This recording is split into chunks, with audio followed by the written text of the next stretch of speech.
Good afternoon, everyone, and welcome. Welcome to another Lunch and Learn, brought to you in partnership between the Prince George's County Office of Human Rights and the Prince George's County Memorial Library System. My name is Kyla Hannington, and I'm the Public Outreach and Engagement Division Chief with the Prince George's County Office of Human Rights, the county's civil and human rights education and enforcement agency. And with me today as co-hosts are Tiana Davis, the Outreach Specialist with our office, and Dr. Audrey Lau, the Adult and Senior Program Specialist with the Library System.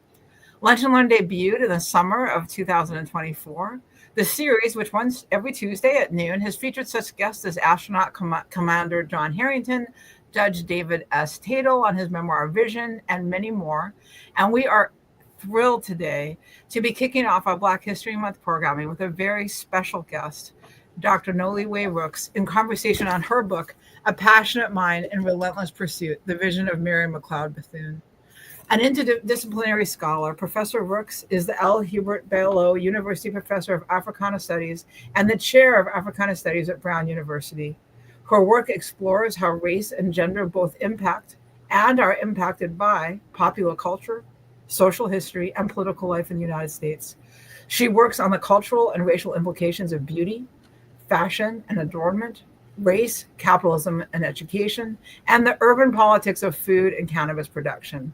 The author of six, the author of 6 books and numerous articles, essays, and op-eds, Professor Rooks has received research funding from the Ford Foundation, the Mellon Foundation, and the Woodrow Wilson School, among others.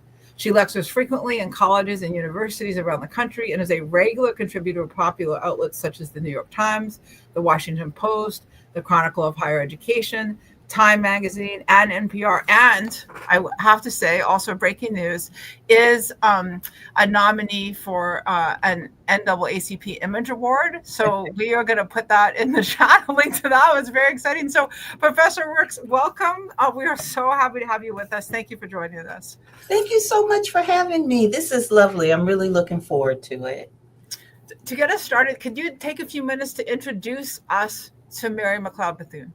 Sure. Do you mind putting up the slide, that first slide? Do you mind? So everybody can see it while I introduce you. So here, thanks for y'all who are lunching and learning, for just taking a minute. If you're walking, sitting in your car, wherever you are hearing us, I appreciate you taking the moment. And Mary MacLeod Bethune, Mrs. Bethune, is one of my favorite topics. So I will try to keep this succinct. How I decided to talk with you about her today, because she has so many facets, as you will see.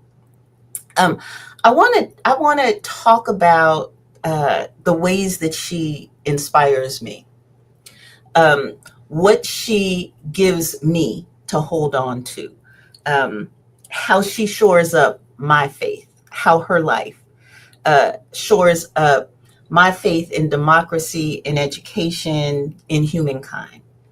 So there are 3 things. If you do read my book, if you do buy the book, these are 3 things you will not find in them that I want to use to shape the little journey I want to take you on about who she was and why she was important.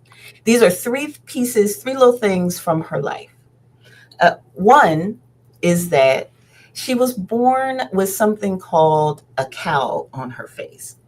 This is something for rural people. I've only ever encountered people who live in rural areas who talk about this as a sign of spiritual engagement.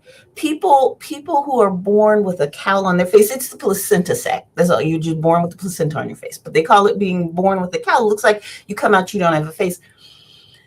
Folks will tell you that they are born with something called second sight.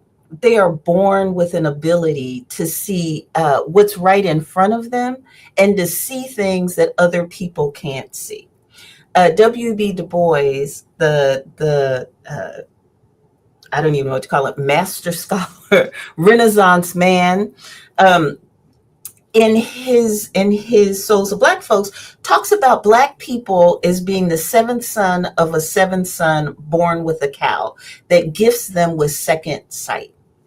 So Mary MacLeod Bethune enters the world in a community that understands her to have shown up with some special characteristic by this. That's one. I just want you to hold on to that while I'm talking about all the other things.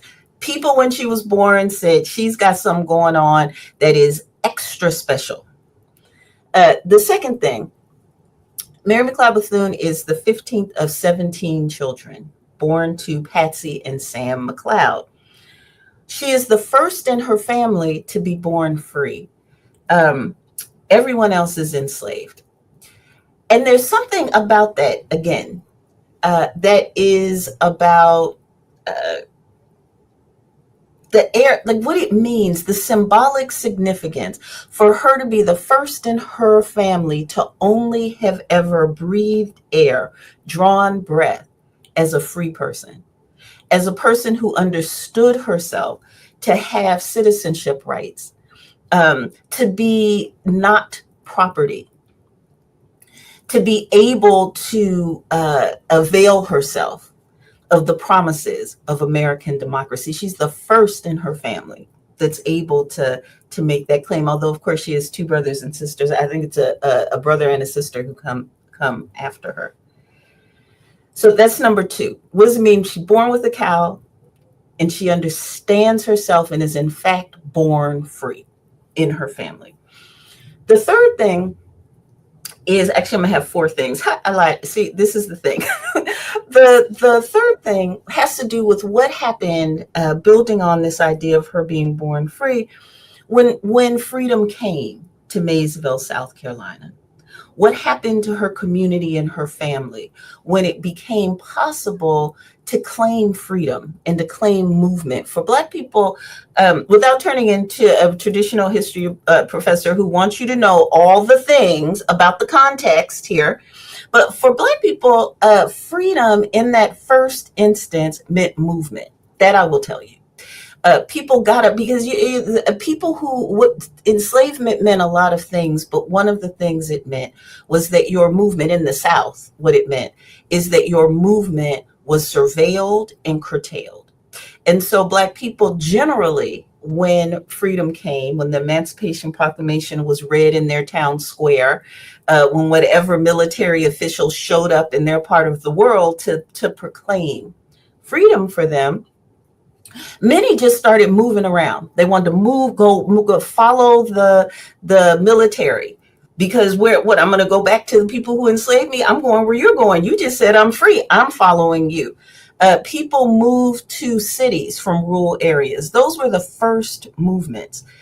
Mary MacLeod Bethune's family took a minute after they came back from hearing the Emancipation Proclamation, read her parents, and they said, if we were going to leave, where will we go? And given that the majority of their children had been sold off into slavery right around South Carolina, luckily for them, their children were not sold to Florida, not sold to Louisiana. They were in South Carolina. What they decided they wanted to do was try to bring the family back together. That for them, family was more important than this ability to move. Freedom for them in that moment meant the ability to look on the children they had birthed, to have them be there, to see their grandchildren, to see spouses, to have family unmolested. And so what they did was go to both of their former owners. They were owned by two different masters, plantations next door to each other. And they made this proposal to them. They said, unlike most of these people, we will not leave. We will stay here and we will work this land. Because think about Black freedom and Black people moving around, man, it was a kind of crisis of labor. Who is supposed to work these fields? What's supposed to happen here now that these folks are free? They said, we will work this land for you. We will call back all of our children, ask them to bring their grandchildren, spouses. We will crowd into this house. We will rough it. We will make this work. But for every year that we work for you, you deed us an acre of land so that we own it. We can feed ourselves. We can use the trees to build housing for ourselves. We can figure out livestock. What they wanted was family and the ability to support themselves together. So it's the fourth thing, because I lied. I said there was three. Here's four. When Mary MacLeod Bethune was 12, the masters went for it. Like the owners went for it and said, sure, bring them all back. You can have land. There's a homestead. It's a park, National Park Service runs it to this day. The house she was born in is still standing, and you can see the fruits of that labor today. That worked out well. When she was 12, some missionaries came south because the second crisis after labor was a crisis of literacy, a crisis of education. Black people had not been educated in a robust way. It's not that there were no Black people with learning, but there weren't tons. So teachers were coming down from the north, usually associated with churches. So someone from the AME church came down and said, was going community by community in little tiny Maysville in that area and saying, we only have scholarship money for 2 kids. We want to know, because of course you had to pay to go to school at the time. So they were like, we can accommodate 2 of them. Who are the 2 surest bets? And as the story goes, as they wandered around the wider area, they heard over and over again, Little Mary. You need to go find Little Mary. She's the one, if there's anybody here, she's the one that's going to need some education. So one day, a white woman missionary shows up at the house, knocks on the door, and is kind of like, I'm here to educate Little Mary. We want to give this opportunity. And her family say, but she's a worker. She's a laborer. This is a set of hands. What's she going to go off to school and do what? Like we are working for survival here, and we need all hands to make this work. What is this going to do for anybody? And so they go away, they come back, and they say, come on, we keep trying to get someone else, and everybody says it has to be her. So her family, they were relentless in trying to convince them, let's just try it. Let's just see. So the family tells her, and this is the last point, and I will get to the slideshow and move things along, but these are the things in context I want you to hold on to, right? That's why I'm doing this. So they say, okay, Mary, you can go. We'll try it out. It's a 2-hour walk to the school. It's a 2-hour walk back. You can go, feel free, but every day you walk back in this house, you have to teach your brothers, sisters, nieces, and nephews everything you learned. We don't care how tired you are. We don't care how you feel. You walk back in this house and you share exactly what you learned to the best of your ability, which she apparently did. And this was so successful that she started going to the town centers, the community store, to people's homes and reading for them. In this day and age, it's hard, I think, to imagine what that must have meant to people who don't know literacy, who aren't close to literacy, who've had literacy denied to them purposefully. So you're getting letters from loved ones who have gone north, who have gone to bigger cities, who have moved somewhere. They're writing you and telling you how they are, but no one in the town can read because Black people it was illegal for both free Black people in South Carolina in particular, Florida too, but South Carolina, for free biracial or enslaved Black people, literacy was forbidden. There were no loopholes. So you did not have a community that could decipher what's going on. You had people who were bringing newspapers from up north into communities and saying, here's news of the world. They couldn't read it. Mary MacLeod Bethune, at the age of 12, begins to perform this function for her community. So those are the 4 things that I want you to hold on to, because people often ask me, how did she become who she became? How do you rise in the ways that she rose? And no one has a good answer. There's no secret sauce, but those are 4 pieces of who she was that I believe are important in terms of understanding who she was going to become. the thing about Mary MacLeod Bethune is she's such a big figure who did so many different things. She served, she advised, not got to meet 4 presidents. She was an advisor to 4 presidents. She's the first person to head a federal agency. There are exactly 0. I'm going to go through this list really fast, really quick, but you can see some of the high points that I want you to think about, because I could stand here and give you the context for each of these. That'd be the end of the time. I would love to stand here and give you the context for each of these. Every story, every intervention is an inspiration to me. But she's the first Black woman to head a federal agency. She's the first one. There are no, this is what I was going to say, there are no civil rights organizations, the Urban League, NAACP, Black Women's Organization. She's leadership roles in National Association of African American Life and Culture, an organization she co-founded with Carter Woodson, who started Black History Week. And now it's a month. Sometimes she gets left out of that part. She co-founded this with him. She helped. It was at the founding conference of the UN. There is no one like her. There's not another Mary MacLeod Bethune. But the thing that you will see as you look at some of the high points, and I could have 5 more slides, just high points, is she at every moment, what she's doing, her North Star, her guiding kind of principle really is, how do you keep women and children safe and employed? How do you make sure children understand that they are more than who the world would tell them they are? That's one of her North Stars. How do you make sure that Black women are able to be mothers, are able to stay home and caretake for their children, are able to find different kinds of employment, are able to do something besides do agricultural work or maid's work? My grandmother did maid's work her entire life. That's what she called it, not domestic service. She called herself, she said she did maid's work. She's from Texarkana, Texas.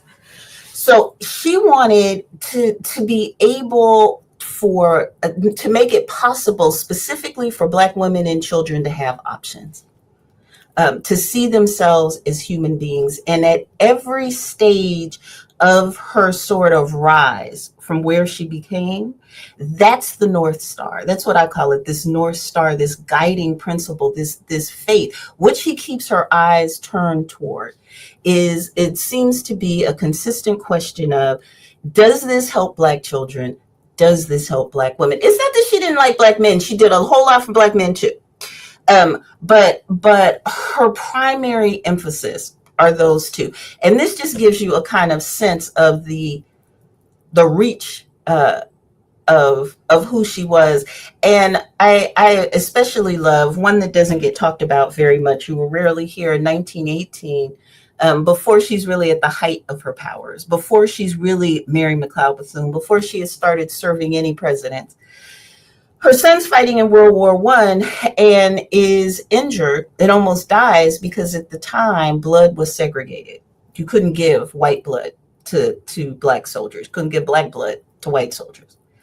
And there wasn't enough Black blood for her child, who almost died serving in the war. And as early as 1918, she waged holy war on the Red Cross to get them to rethink that, talking about it as making America more weak, making it impossible for soldiers to be able to feel good about their patriotism if their country would allow them to bleed to death.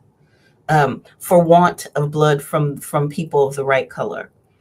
She was eloquent, and she was relentless. And though it is rarely marked, she is a big reason that the Red Cross was willing to even consider having blood be shared in that way. So Mary MacLeod Bethune, though, it is almost inseparable after 1927 from thinking about the Roosevelts, FDR, and most especially Eleanor. I know that this image is cringe, by the way. I like it. I understand it to be complicated in a cringe kind of way. If you read the image, I do media studies sometimes. I'm always asking my students to read images. Like if you read the set of her mouth, the clench of her fist, versus the openness of Eleanor, it tells you something. I think there's a way to read this and see something. And then, of course, this inset where we cringe a little bit about, oh, some of my best friends are black. But in 1953, this was a big statement of acceptance. This was no small thing. In the days before, in the years before Brown v. Board had even been decided in the favor of democracy. And for it to be in Ebony magazine, which was started in 1945, and one of the at the time, it was a crown jewel of culture. So Mary MacLeod Bethune meets Eleanor Roosevelt, meets this sort of this key figure that helps her to ascend to the White House, to commissions, to all of it. She meets her in 1927. Mary MacLeod Bethune is the head of the National Association of Colored Women, the Black Women's Clubs in Florida. She's founded a chapter for Black Women's Clubs in Florida. Of course, Eleanor Roosevelt is very active in it's so like these things coming across the bottom, right? I want to read and respond. People are asking questions, and I'm having a hard time not engaging them. So Eleanor Roosevelt, as well as her mother-in-law, are very involved in the club women's movement. Of course, segregation being segregation, in 1927, there's a Black women's club movement and there's a white women's club movement, and there's not a ton of overlap. It's not that they're never looking at or talking to each other, but it's not a big feature of the club women's movement. So Mary MacLeod Bethune gets invited to DC to a meeting of the White Women's Club. It's just the women's clubs, but it's just the white version of them. And, shows up. She's the only Black woman there. Walks in the door. Washington, D.C. being as segregated as any place in any part of the South. In 1927, the society ladies, the club women, were very lady who lunchy in DC. There are lots of teas that they were constantly having teas. So she shows up for the engagement, and the women in attendance, who, as I said, are all white, are kind of like horrified. They're kind of like, you don't expect her to sit at the table with us. I mean, she can be here. We're big-minded. We're broad. She can come. You can't possibly expect her to sit here with us and us to eat with her. It's unseemly. It's just not done. And Eleanor Roosevelt says, well, she is going to be sitting right here next to me. I don't know where y'all are going to be sitting. You can stay, you can go. But she will be staying and sitting right here, which throws them all into this sort of tizzy of, this is the year before FDR is even elected governor. So we're not talking about the White House. We're talking about the governor's mansion, New York. And it's the year before that. But she's a Roosevelt. She comes from, they're cousins. Like they share blood. She and her husband. So she came from a political dynasty, and there was no one in that room who wanted to run afoul of her. And so even as they talked negatively later, they wrote letters.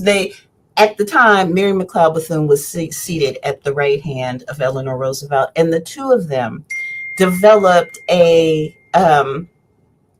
political partnership, a political relationship that it was simply stunning. I don't believe I have another pairing that is as significant as the two of them. They were friends, and by 1953, they were still friends. So there are so many Bethune-isms that I have all over my wall. This one is on my wall. I rotate them. And I rotate them when I need inspiration. And I need some inspiration right in this moment myself around what democracy is. And so I'm sharing this with you, not because I even have a great story that goes with it, but because it brings me comfort. And maybe it will do something like that for you.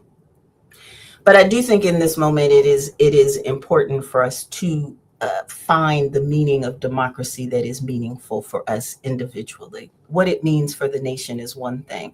How we live it in our world is another. And I think that this quote and Mary MacLeod Bethune do all of that for me. Professor Rooks, could I get you to go back and read that out loud for our viewers who are Oh, sure. I'm sorry. No. Perhaps the greatest battle is before us, the fight for a new America, fearless, free, united, morally rearmed.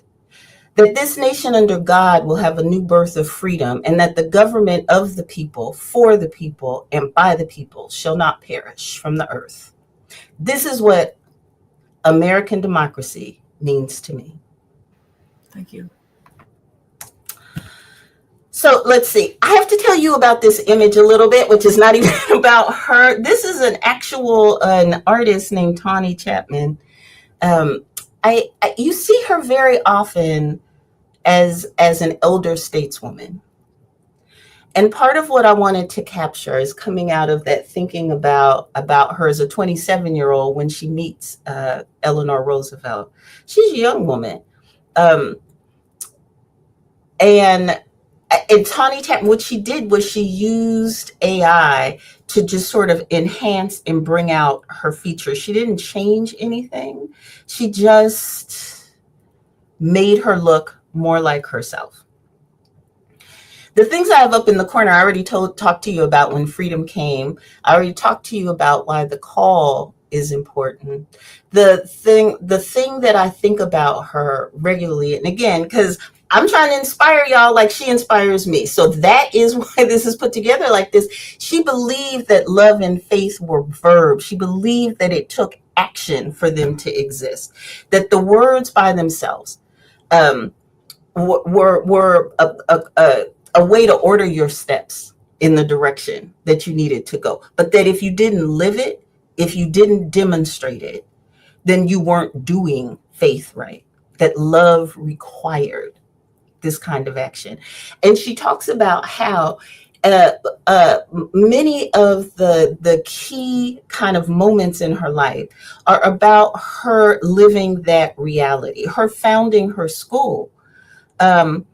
The Daytona Girls School, she founds it initially with her son and 4 little girls. And she founds it in Daytona at a time where, of course, all over the South, there's few schools, there's little reading matter. She had always wanted to be a missionary. From her time, from that first knock on her door when she was asked to come walk 2 miles and learn how to read. These are religious schools. She goes from the little rural schoolhouse to schools to Scotia, another religious school, and then the Moody College of Bible. She is not one. There are a lot of Black leaders at this time. There is W.E.B. Du Bois. There's Mary Church Terrell. There is Carter G. Woodson. They're all going to schools like Oberlin, Harvard. Du Bois and Carter G. Woodson are number 1 and number 2 in terms of Black men who get doctorates at Harvard. Mary Church Terrell goes to Oberlin. Anna Julia Cooper is a graduate of the Sorbonne. Many of the Black leaders who there are others, obviously, are really educated to the highest kind of standard. She's a Southern woman from a rural background, very poor, and never she doesn't access power through education in a lot of the ways that other Black people did. But the schools that she went to, because they were religious, taught her that you were supposed to be evangelical in your faith, that you were supposed to preach your faith and you were supposed to convert others. This is key for the ways that she understood education. The way she learns to be to be educated, the way she's educated are in places that are also saying you have to tell people about your vision, your faith, your beliefs. You tell them regularly in a way they can understand. You tell them in the multiple ways, but the point is to convert them to this understanding. That's my take on what evangelical meant. And she became evangelical, or she was educated to be evangelical, and what she most wanted to do was go to Africa, because that's what you did. You go be a missionary, you go to Africa, and you civilize the uncivilized. This is what she was taught. This is what she wanted to do. So she graduates from the Moody College of Bible, and she goes to the members of the Methodists. See, the Presbyterian or Methodist, and she says, "Okay, I'm ready to go to Africa. I want to be a missionary. I can convert anyone to anything. Let's go. Lifelong dream. Let's go." And they tell her, you have to be, are you insane? Like, we're not sending Black people to Africa.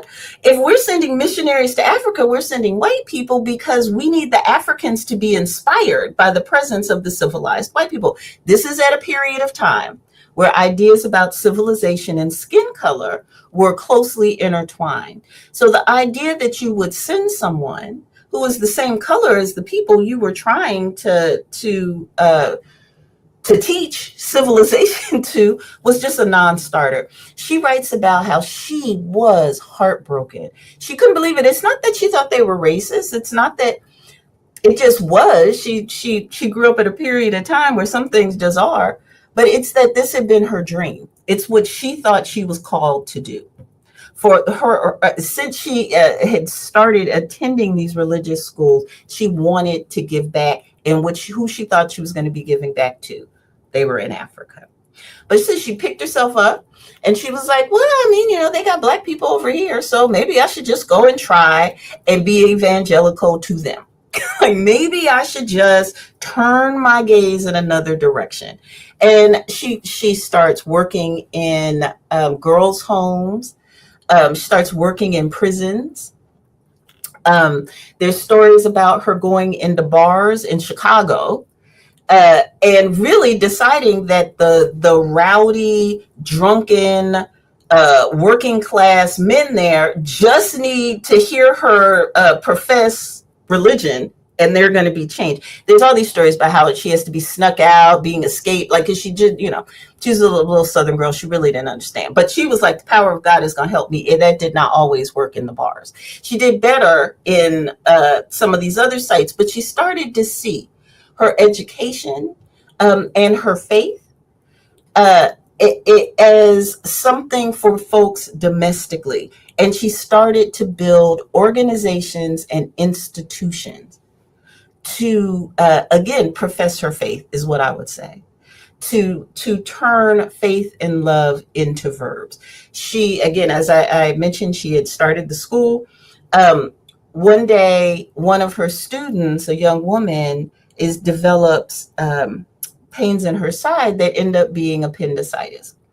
They rush the young woman to the only medical facility in town, which of course does not take Black people to segregated South. It's Florida.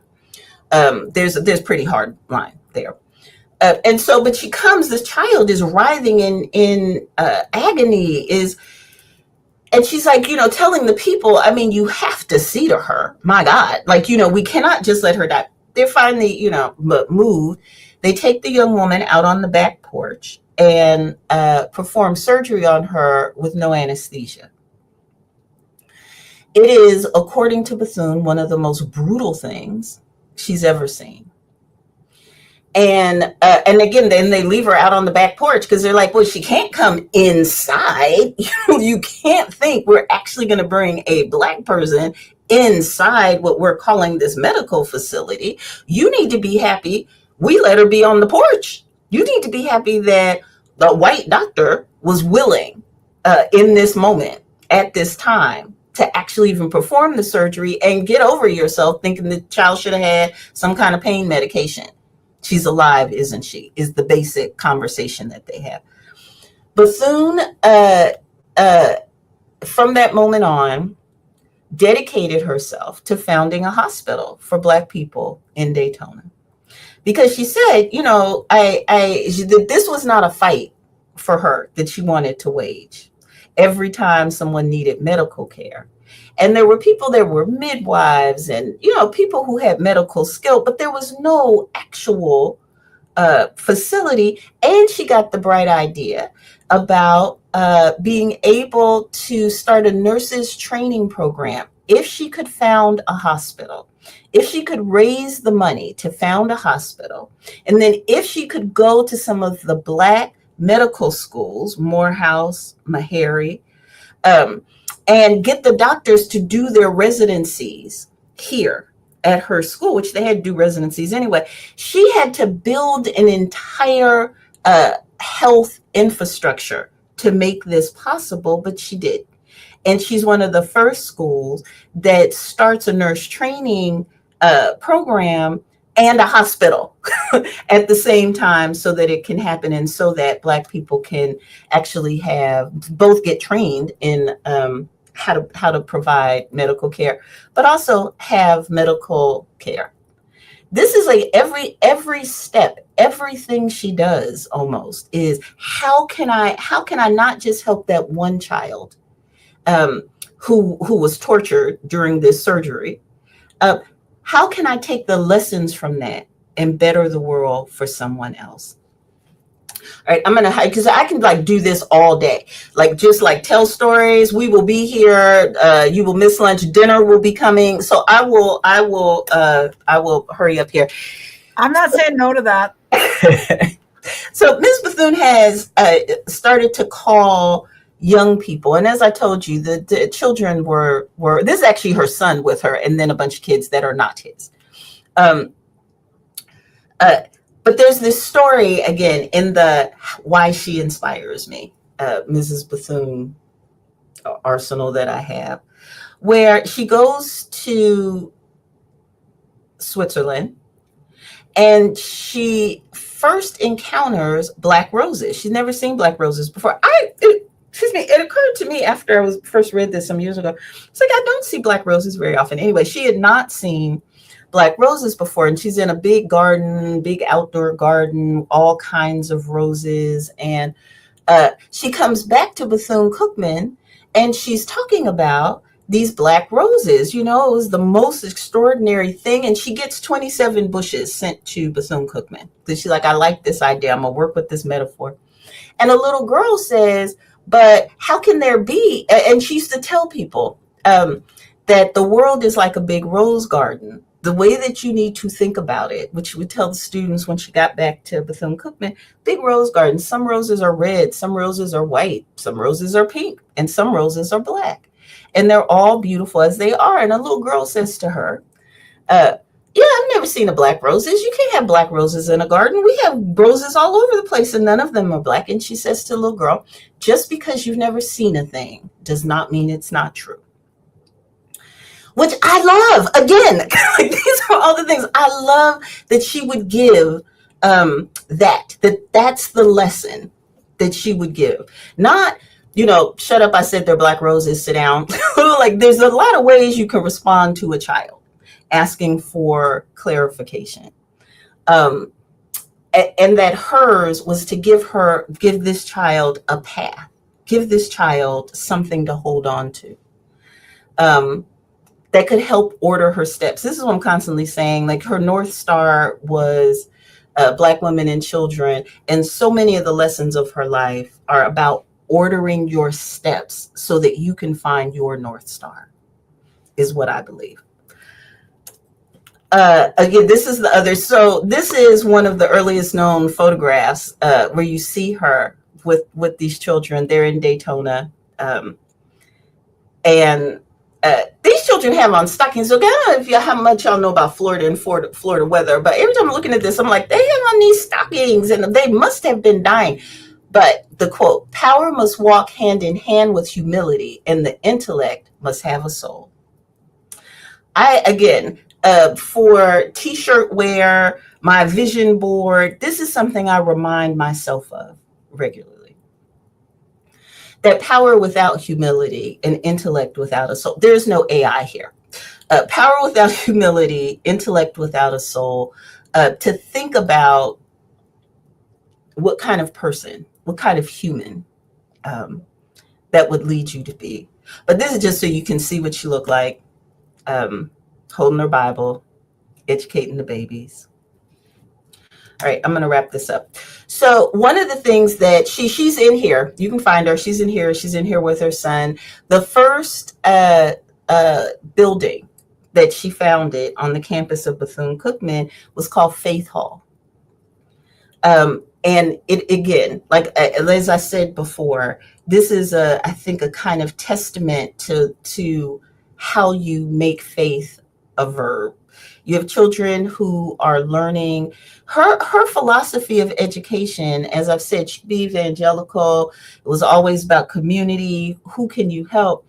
But it was also about figure out how to be in community with other people and build something that will withstand. If it's an organization that's going to help Black teachers start to argue for their right to equal citizenship. One of the first cases that Thurgood Marshall, who ended up being on the Supreme Court, first Black person to be on the Supreme Court, y'all know who Thurgood. So I teach students who were born in 2020 something, and I am now, they have trained me to stop and explain almost every historical reference, because it's not a certainty that they know who Thurgood Marshall is. I know that you all know. He cut his teeth. The first Supreme Court case that he argued was about teacher equalization. It was in the 1930s. He worked closely with Mrs. Bethune, with my grandfather and some other folks. I have a book coming out in March where I'm telling the whole story about my family and Mrs. Bethune. But part of what that teacher group did is they really were like, teachers can be the backbone for political organizing. Education, the lessons we can teach our children are inside classrooms, how to read, how to write, how to understand the world, but we can model for them what it looks like to use voting, to use mutual aid, to use the tools we have to try to build a community, build a neighborhood, build a state that will keep us safe. And she was explicit in linking education with these larger, because it didn't make sense to her to educate children and then send them off into a world that was bent on destroying them. She believed deeply that we needed to use the triumphs and tragedies of the past with children, the younger the better, to explain to them that you can survive, how you can survive, what it looks like, what joy looks like, there were lessons that she wanted you to learn. And so education for her was about the individual, but the community. It was about democracy. And it was about a promise for a better future. And just to see all these babies on top of this thing. I am not going to talk about Mrs. Bethune's last will and testament so much, but this is where the title comes from. It's I Leave You Love. Let me do this. So in 1955, she published what she called her last will and testament in Ebony magazine, which I showed you earlier. This would be a couple years after there. And it wasn't a will and testament in the ways that you would expect. It wasn't leaving her worldly goods. What it left the world, what it left Black people, because Ebony was primarily aimed at Black Americans, primarily. What it left them was her philosophy of life and living. And so there's a rhythm to it where she says, I leave you love, I leave you faith, I leave you knowledge, I leave you power. And she explains her meaning of each of those. And a lot of it has to do with this idea of founding. I'm really wrapping it up because we've got 15 minutes in again. Last couple slides, promise. This is actually me and my grandmother at and some family members at a beach in American Beach in Florida. So in the 1930s, Mrs. Bethune was central for helping the Afro-American life insurance company and, oh my God, what is his name? A.L. Lewis, Abraham Lincoln Lewis, who was the executive director. He ran things at the insurance company. And he had decided, along with some other folks, and Mrs. Bethune's on the board of the insurance company about then, Black people need to be able to buy houses. Black people need to be able to own things. The government was not underwriting loans that were going to Black folks. Wasn't a lot of Black people with just ready income. Most houses were born. You just had you just had to have the full amount, whatever it was. You just need to pay it. Or there were a number of different schemes that were sort of like, if you miss one payment, then we get the whole house back. But ownership in land, especially in the South, was not an easy thing. So A.L. Lewis decided that what he wanted to found was a beachfront community that was a cross class, that would have executives in the company, as well as just folks, that was possible for everyone who needed it to, as the tagline for it was, relaxation without humiliation. At the time, there's 2,000 miles of beachfront property in Florida, and there were about 5 that Black people were allowed to go anywhere near. Beaches for the coast, of course, are a defining feature of the place, of the state, but Black people were forbidden. So this was one of the first Black beaches that was Black owned and Black folks came to, and my grandparents owned property there, and I grew up on American Beach. And it was only doing this project that I came to learn that Mrs. Bethune was able to work with the federal government. Harry Truman, who's after FDR, who's her running buddy, right? Harry Truman deeds 100 acres of waterfront property to the effort, and because of Mrs. Bethune's interceding on behalf of the project. So unbeknownst to me, the beach that I grew up on, what I owed to Mrs. Bethune. She then, a few years later, was out in Daytona, took school kids to the beach there in Daytona. The police are called. People are like, no, my God, Black people in the water obviously can't happen. They have to leave. They'll run off. What she does is she gathers some Floridians that own the largest cattle rancher, the Black man who's the largest cattle rancher, Black man who is the head of a Black bank, some Black men who had insurance companies, and Black women who worked in hair care. And she put them together, and they put together an investment group and founded something she called Bethune Beach. Bethune Beach runs into quite some problems. No one wants to have roads or sewage or electricity run to Bethune Beach. She was able to buy the property, beachfront property, and she's like, we're going to do the same thing they did at American Beach. American Beach was very successful. Lasted a long time. A hurricane named Dora knocked the whole thing down in 1964. It gets rebuilt. But by 1968, integration, folks aren't wanting to go to segregated beaches anymore. And so the opportunity to go to just any beach sort of knocks the wind out of this whole thing. This is right when Ms. Bethune decides she wants to found a beach. So she runs into some difficulties, but she is still inspired by the same thing. Is that it? It's the last thing. So there will be questions.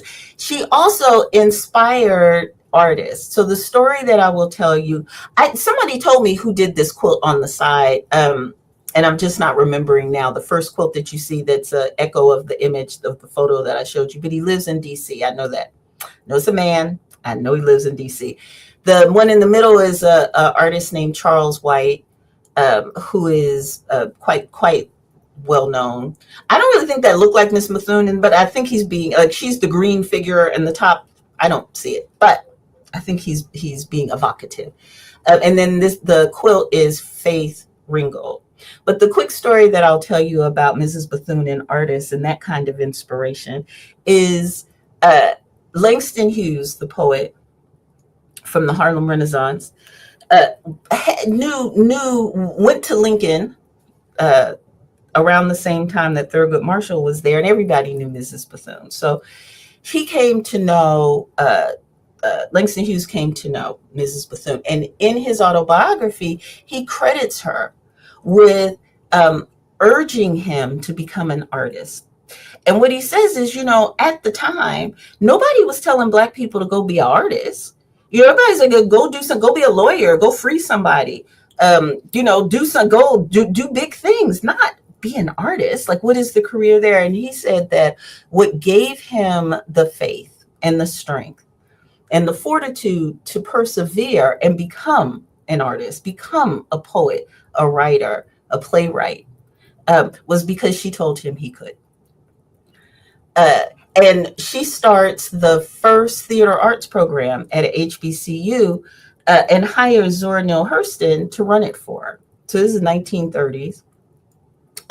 She decides that the kids at the school need to embrace the arts. They need to dream bigger, more broadly, bodily. And she goes and taps Zora Neale Hurston, who's just written a very bad play. This is a very bad play, but people liked it. And she taps her and she said, "Can you do something? Like, can we teach this? Is there a way that we can?" And so Zora Neale Hurston teaches at the school for a few years before they run out of money. So she inspired artists to capture her, to commemorate her, and she inspired artists to art. So thank you. That's all I have for you. I didn't leave you much time. 8 minutes though. That was so great, though. And I mean, when you said you were going to go all day, and I was like, I'm good with that. There were people in the chat who also like, we're good. We're here all day. That was so wonderful. I'm just going to, I know Audrey and Tiana, we all have a lot of questions, but I do want to give Audrey and Tiana a chance here to jump in. They've got some great questions for you. Actually, before we get to like my question, I wanted to make sure this audience question was acknowledged. Gail Knight says, "Are there local Bethune societies aspiring to her goals or similar aspirations?"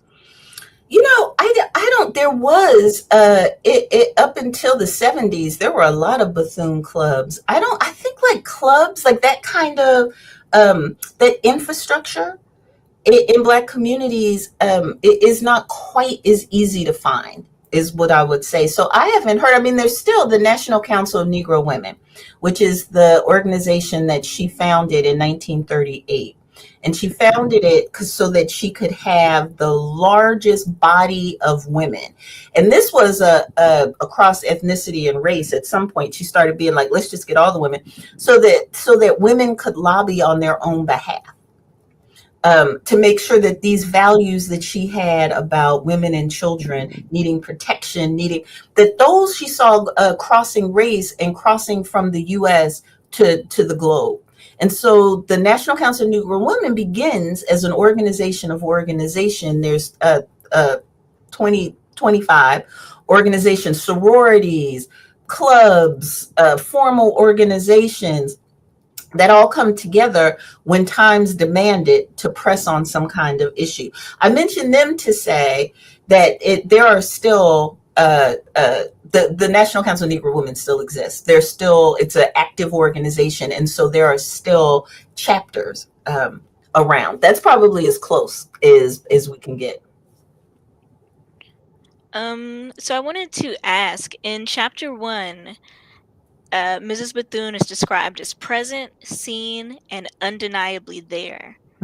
And that is not something that you would usually think of when you think of Black people during that time period.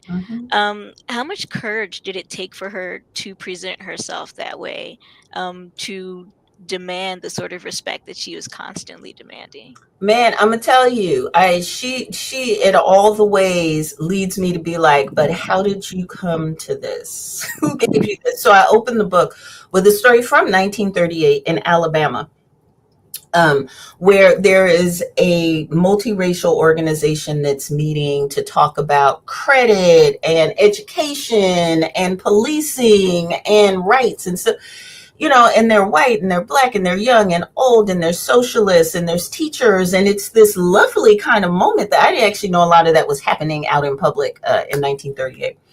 And she is, sitting there. The story that you always hear, I'm talking really, really fast. The story you always hear about this is how Eleanor Roosevelt walks into this room that has been segregated. So all the black people on one side, all the white people on one side. They had been all mixed up before. This is making white people hysterical. And so they say you have to now segregate. Eleanor Roosevelt walks in. She has her own chair with her. She puts it in the middle of the aisle. When told she has to pick a side, she has to segregate apart. So she's supposed to go off with the white people, puts in the middle of the aisle and says, I refuse to be segregated, and sits in the middle of the aisle. You will see that everywhere. That is a famous story. I was at the FDR archives, National Archives, telling the story about how Bethune was there. And the people there were like, we've heard this story 10,000 times. We've never heard Bethune was there. What do you mean she was there? So the night before, she takes on someone invites her up to the stage and sort of says, Mary, come to the stage and, present. And this is why I call her Mrs. Bethune. This is why. And she stands up to her 5'4" and says, my name is Mrs. Bethune. And people are swooning and pearl clutching because you don't challenge black women didn't challenge white women in 1938 in public. In Alabama, this is just not done. But the woman, says Mrs. Bethune. She calls her Mrs. Bethune in public. And the reason I can find it in the archives is because people were so shook by the fact that this had happened. So yes, she brought up her 5'4" and stared down white supremacy in that moment and so many other moments. It took a lot of courage. I'm going to snag the last question, I think. But one that I think is local, that I think is really cool. Statuary always says monuments say more sometimes about the people now than the people that they are, trying to represent from the past. Mm-hmm. And DC has the Statuary Hall in the Capitol. And Mrs. Bethune showed us up in 2022 to replace a Confederate. Yes. In the Capitol. I'm getting chills, sorry. And she's displacing this person. Florida's like, we're gonna take him out and we're gonna put her in. And she is this 11-foot mountain of marble that you talk about. With a black rose in her hand. And you know why that black rose matters now. That she is a black rose made out of marble in her hand in that statue. And you understand why. She's also holding, I'm sorry to cut you off, because we have 1 minute. I want you to know. She's also holding a cane. And it's because she one of the ways that she did style and self-preservation, presentation, she liked to walk around with the cane when she was fine. But this was FDR's cane that Eleanor had given her. Because as she would tell people, I like to swagger a cane. How much do I love that? You want to swagger a cane. She had a good sense of, but I cut you off. What was the end of what you were going to say? I got excited about the black rose in her hand and the statue. It's so, to me, the whole statue is exciting. That's my thing is monuments and Civil War era. So I love the fact that there's this new, and so all of you out there, if you go to the Capitol anytime sooner or later, you've got to check her out. But my question to you was, what was it like meeting her in that form? I mean, you've met her in her papers, you've met her, in history and everything. I know how I feel when I go to these monuments and graveyards and things. So I just wanted to know how you felt meeting her. Well, I talk about this in the book. I was overwhelmed.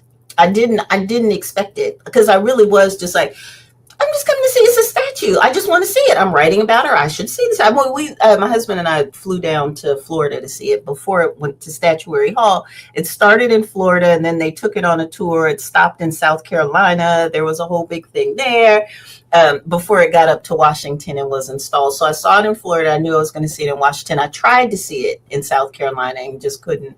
I just wanted to for continuity. But in Florida, I as I talk about in the book, I ugly cried. I cried in a way it's just not acceptable in public to cry. And there were others there sharing that experience with me. I was not alone. So it's not just what she meant to me. There's something she means to people.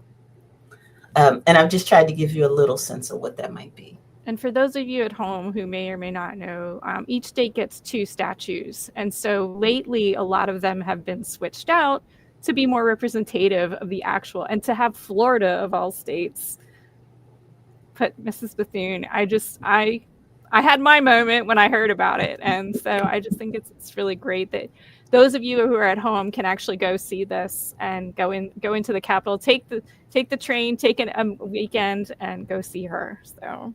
All right, Kyla, you're the bad guy. I am the bad guy. This is always my job. So unfortunately, we are out of time, but this has been incredible. And we all want to talk more. There's more questions. There's lots of wonderful comments in the chat from people who are so encouraged and excited about this. Professor Rooks, thank you so much for taking the time to be with us. I love the book. And I'm so glad you joined us today. It was an honor. It was truly an honor and a privilege that you would spend your time with us today. Thank you so much. For those of you watching, the very best way you can support Professor Rooks is you can buy her books, and this one is absolutely amazing and fantastic. You can get it from your favorite independent bookstore. You can also get it from your local library. If your local library is Prince George's County Memorial Library System, they would love to see you. Please do take it out. We are so glad that you chose to be with us today, whether you're watching right now or you're joining us later on demand. Thank you for choosing to spend your time with us. You are why we do what we do. And we have a lot more great things coming up, including next week's Lunch and Learn. I'm leaning over to grab this heavy tome. We're having Dr. Kathleen Duvall on Native Nations next week, Tuesday. So we hope you can join us for that. And you can learn all about our work and what we have coming up by going to the Office of Human Rights at civilrights.mypgc.us. But I want to make sure that I get Professor Rooks' website on here one last time for you, so you can go visit her and her work as well. And please do visit the library. They do a million things every day. Pretty sure a million is the actual number. Go to pgcmls.info. They have tons of stuff coming for you all the time, and they're a great resource for information. And again, thank you again to Professor Rooks, to Audrey, to Tiana, and again to all of you at home. Thank you so much for joining us. We hope you have a great day, and we'll see you soon.